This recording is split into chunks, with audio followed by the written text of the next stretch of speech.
Alguns trechos desse livro, né? Que diz assim, primeiro: e foi-se Sansão a Gaza, e viu ali uma mulher prostituta, e entrou a ela. 15, 16 e 17, que diz assim: então ela lhe disse: como dirás, tenho-te amor, não estando comigo o teu coração? Já 3 vezes zombaste de mim e ainda me não declaraste que consiste a tua força. E sucedeu que, importunando ela todos os dias com as suas palavras e molestando a sua alma, se angustiou até a morte. E descobriu-lhe todo o seu coração e disse-lhe: nunca subiu navalha em minha cabeça, porque sou nazireu de Deus desde o ventre da minha mãe. Se viesse a ser rapado, ia-se-ia de mim a minha força, e me enfraqueceria e seria como todos os mais homens. 20, 21 e 22. E disse ela: os filisteus vêm sobre ti, Sansão. E despertou do seu sono e disse: sairei ainda esta vez como dantes, e me livrarei, porque ele não sabia que já o Senhor se tinha retirado dele. Então os filisteus pegaram a ele e lhe arrancaram os olhos, e fizeram-no descer a Gaza e amarraram-no com 2 cadeias de bronze. E andava ele moendo no cárcere, e o cabelo da sua cabeça lhe começou a crescer, como quando foi rapado. O 26, o 28. Então disse Sansão ao moço que o tinha pela mão: guia-me para que me apalpe as colunas em que sustém a casa, para que me encoste a elas. Então Sansão clamou ao Senhor e disse: Senhor Jeová, peço-te que te lembres de mim. Esforça-me agora, só esta vez, ó Deus, para que de uma vez me vingue dos filisteus pelos meus 2 olhos. Abraçou-se, pois, Sansão com as 2 colunas no meio em que se sustinha a casa, e arrimou-se sobre elas com sua mão direita numa e com sua mão esquerda noutra. E disse Sansão: morra eu com os filisteus. Inclinou-se com força, e a casa caiu sobre os príncipes e sobre todo o povo que nele havia. E foram mais os mortos que matou na sua morte do que os que mataram a sua vida. Aleluia. A igreja pode tomar assim. Júnior, põe um fundinho para mim. Aleluia. Nós vemos aqui que Sansão, ele já tinha uma promessa. Sansão, ele tinha uma promessa desde o ventre da sua mãe, porque a Bíblia vai dizer, quando iniciou-se lá sobre aquele local, que a sua mãe era uma mulher estéril, o seu pai era um sacerdote, um homem, a qual estava ali no templo para orar, para buscar. E nós sabemos que o anjo do Senhor, ele vai até o pai de Sansão para falar que Sansão iria vir. E aquele homem, ele não acredita. E nós sabemos ali com a palavra que o próprio anjo do Senhor, ele tirou a voz daquele homem, porque como ele não creu como homem de Deus, como homem que falava da palavra, como homem que falava de fé. E quando o anjo, ele vai diante daquele homem e fala para aquele homem o que iria acontecer, e aquele homem não acredita. E o seu castigo foi que aquele homem ficasse sem falar até o presente momento em que seu filho viesse a ver o mundo. E o anjo, ele fala para ele que aquela criança que estava se formando no ventre seria um nazireu. O que é um nazireu? O homem que estava ali para guerrear a favor do povo de Israel. O homem que estava ali para fazer a vontade de Deus.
me perdoa, eu até pensei, mas segura em minhas mãos para que eu não venha pecar, segura em minhas mãos para que eu não venha cair, e Senhor, se eu cair, que eu venha reconhecer o meu erro diante de Ti.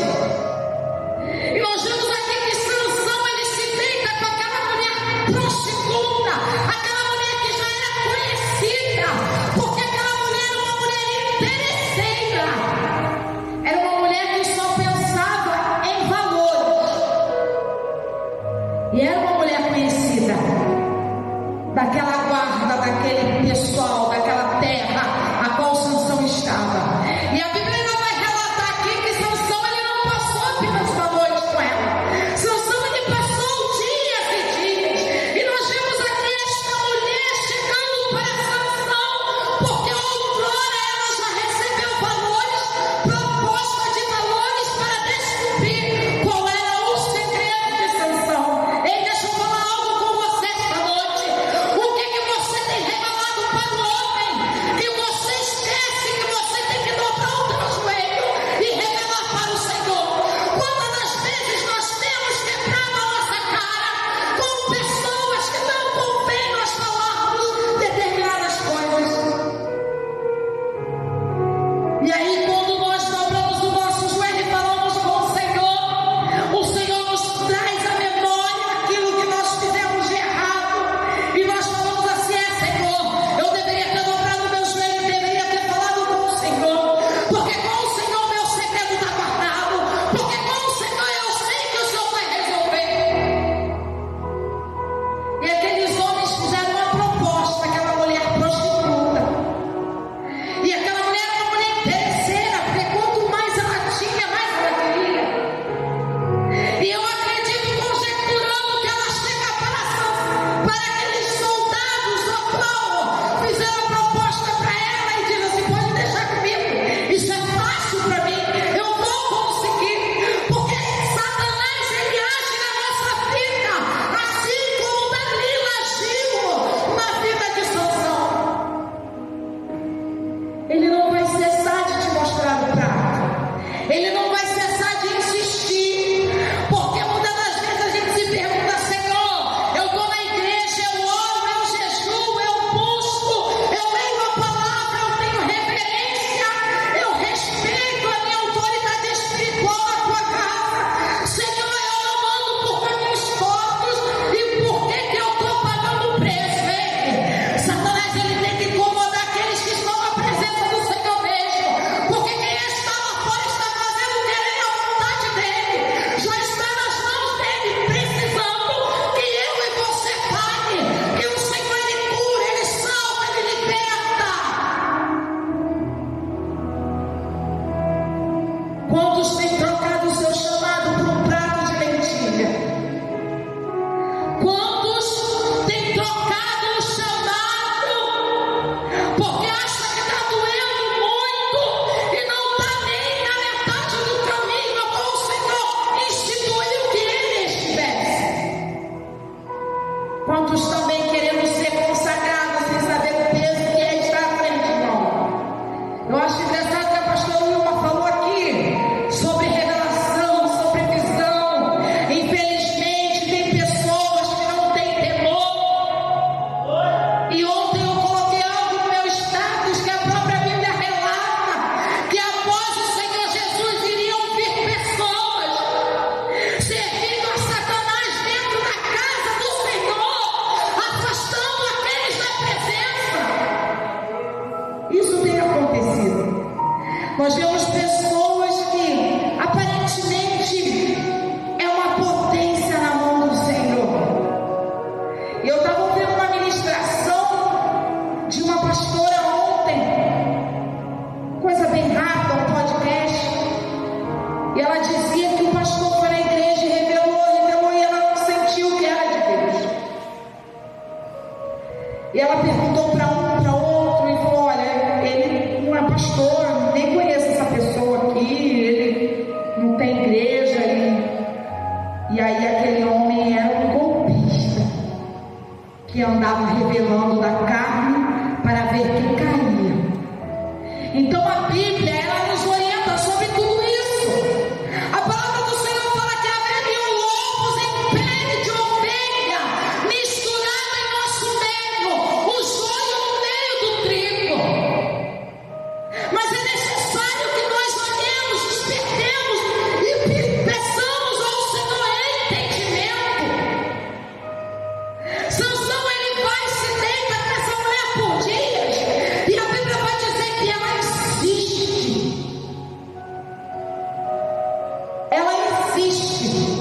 Olha só, e sucedeu que, importunando ela todos os dias com as suas palavras e molestando-a, a sua alma se angustiou até a morte.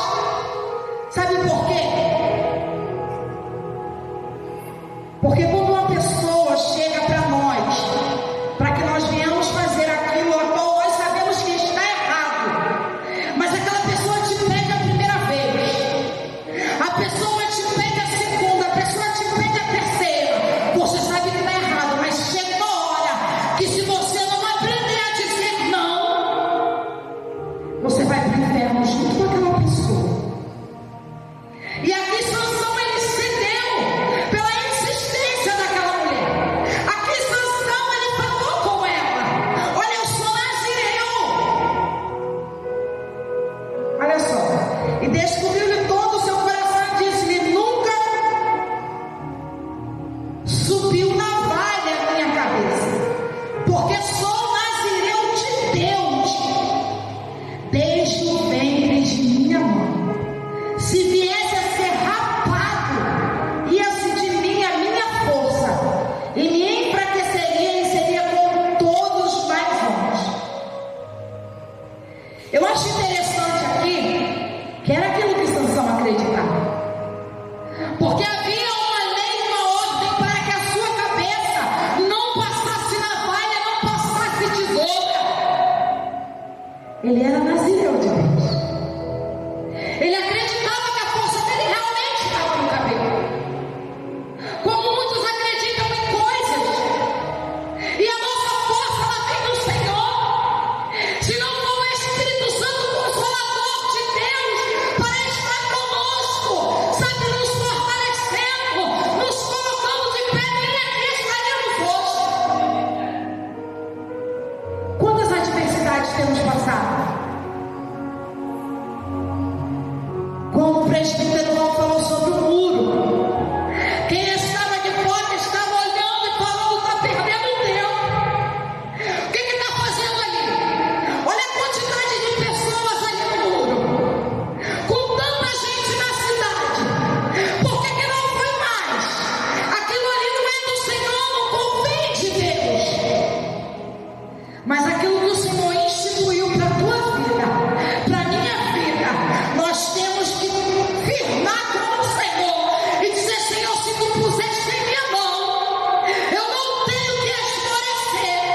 Muitas das vezes, Senhor, tem doído, eu tenho gemido, eu tenho chorado, mas Senhor, me dá forças para me pôr de pé, porque aquilo que tem nos sustentado é a fé, porque aquilo que nos coloca de pé é o Espírito Santo de Deus, porque aquilo que nos direciona é o Senhor. Quantas das vezes nós temos saído em determinados locais que nós chegamos vendo na notícia: aconteceu isso, aconteceu aquilo. Quantos livramentos o Senhor tem dado, até para aqueles que nós dobramos o nosso joelho e oramos, e o Senhor, ele tem guardado por amor e misericórdia a tua vida e a minha vida.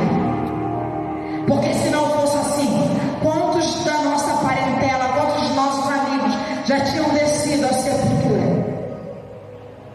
E é muito prazeroso quando alguém liga e diz assim: eu sei que tu é mulher de Deus, ora por mim, eu preciso, há um propósito. Isso é satisfatório. E aqui Sansão, ele cede. Não é diferente na nossa vida. Sabe o que o diabo, ele tem buscado na minha vida e na tua vida? A gente ceder às vontades dele. Porque ele, quando tira uma pessoa da igreja, da presença do Senhor, ele sabe que é mais um para estar blasfemando com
o Senhor acaba saindo da presença daquela pessoa. E não foi diferente na vida de Sansão. A Bíblia vai dizer que o Espírito do Senhor já tinha se retirado dele. Então os cristãos pegaram nele e arrancaram os olhos. Ou seja, ali Sansão já estava como um homem comum, como um homem que não tinha chamado, porque ele mesmo buscou aquilo. Existem caminhos que nós vamos buscar, mas lá na frente, quando nós reconhecemos e nos prostramos ao Senhor e dizemos: Senhor, eu errei, eu pequei contra ti, eu peço que o Senhor me perdoe, me dá uma oportunidade, Senhor, uma única oportunidade de mostrar que eu estou arrependido. Ontem eu estava acompanhando a novela da Record e eu estava vendo a passagem de Ana. E eu falei com meu marido: eu não faria um voto dele, porque é muito difícil para uma mãe. A mulher passou mais de 20 anos sendo humilhada. E de repente, quando ela entende que só o Senhor pode derrubar aquele gigante, só o Senhor pode abençoar o ventre dela, ela se derrama no templo e fala com o Senhor. Aí o Senhor vê sinceridade. Aí o Senhor abre a madre dela no mesmo dia. Aí ela pega, desmama o garoto, vai lá e entrega o templo por uma pessoa que ela sabe que é homem de Deus, mas não sabe como seu filho vai ser criado. Eu não daria. E eu fico imaginando como é que Ana foi uma mulher forte, foi uma mulher corajosa. Sabe por quê? Porque ela sabe para quem ela prometeu. Ela sabe que a quem ela prometeu, ela teria que cumprir, ou então haveria um preço a ser pago. E aí aqueles homens cortam o cabelo de Sansão, aqueles homens lhe arrancam os olhos, porque na mente deles haveria uma possibilidade ali de novamente voltar ao poderio de Sansão.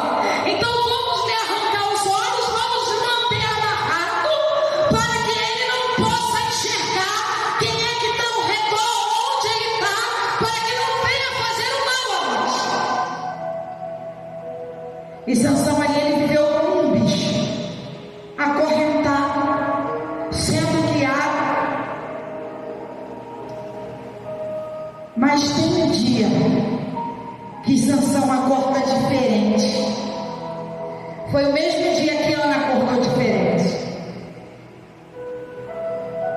Sansão fala assim: então disse Sansão ao moço que o tinha pela mão: guia-me para que apalpe as colunas em que se sustém a casa, para que me encoste a elas.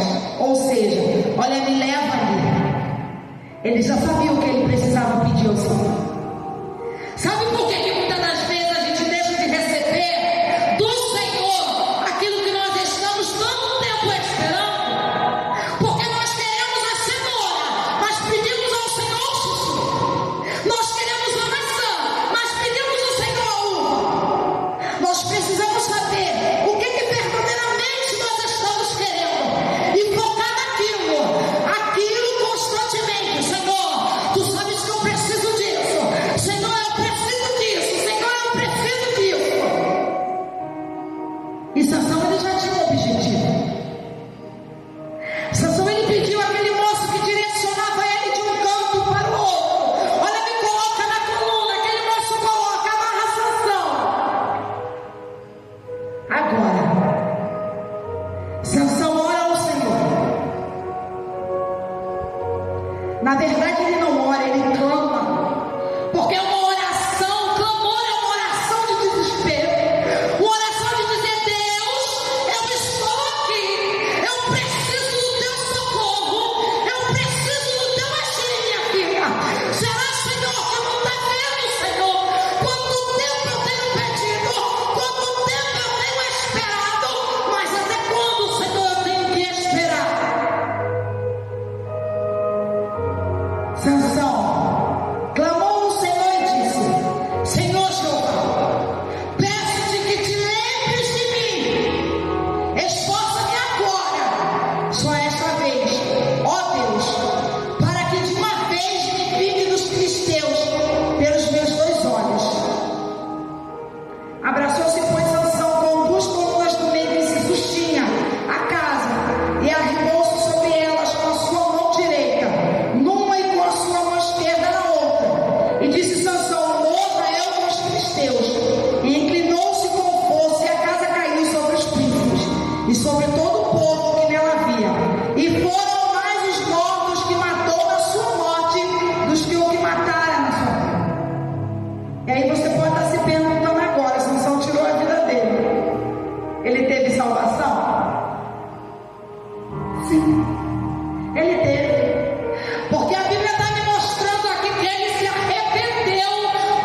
E Deus também vendo ali que aquele povo estava intentando contra o povo de Israel,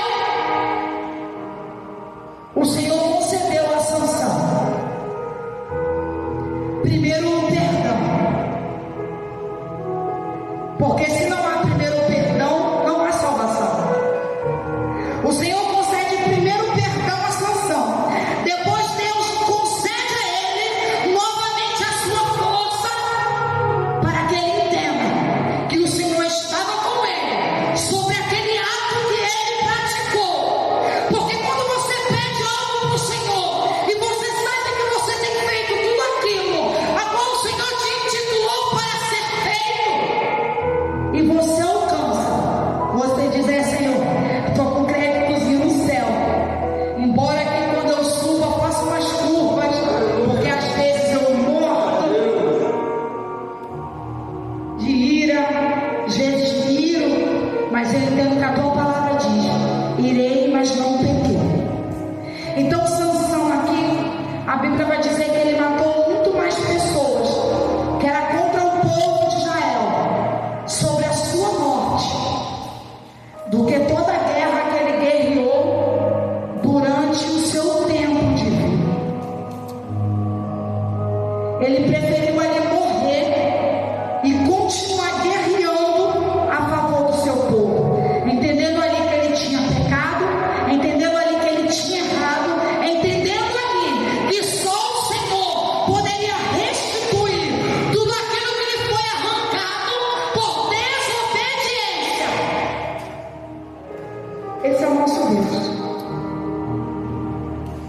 Aquele que, quando reconhecemos a nossa pequenez, quando reconhecemos: Senhor, eu errei aqui e eu estou arrependida, me perdoa, Jesus.